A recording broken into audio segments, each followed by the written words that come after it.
Good morning. Okay, this is my second one. And I might be done. I don't know. I don't know what's happening this morning. But let me just say this too.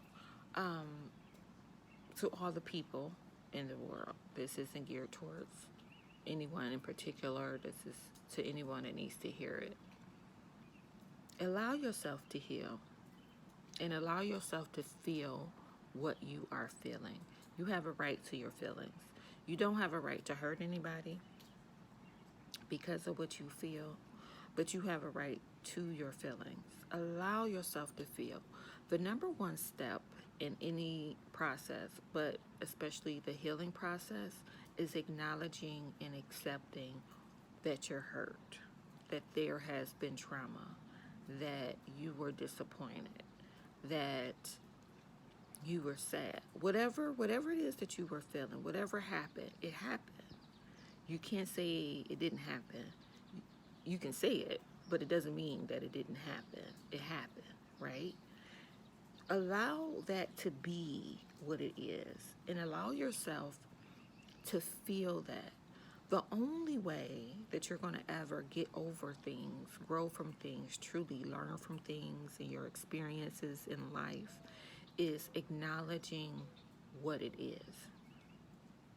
If you pretend that it never existed, then it will never be, and you're not going to acknowledge it, and you can't move forward. But meanwhile, you're piling more and more and more on top of it, right?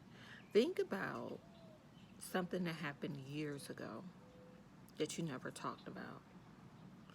It hasn't gone away. It just manifests itself in various ways. But you don't or may not even recognize why you're so angry, right? Why you're so frustrated, why you're shutting down, why you won't communicate, why you won't allow yourself to love, why you won't allow yourself to be loved. All of these things,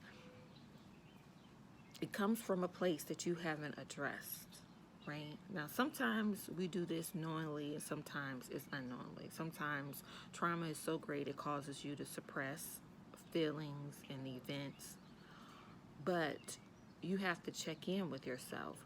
So if you're having moments where everything is a problem and you can't get past a certain place, you can't have a healthy relationship, you can't communicate your feelings, you can't move forward, it's time to check in with yourself from within and ask, what's really going on with me?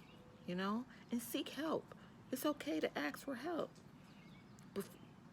You may not initially know how to access that part of you. Get some help. They'll help you. Help is good. Help is good. Help is healthy. And then once you get a relationship with yourself on a level of intimacy that is required, you will then know, okay, this is what's going on with me. Let me retreat.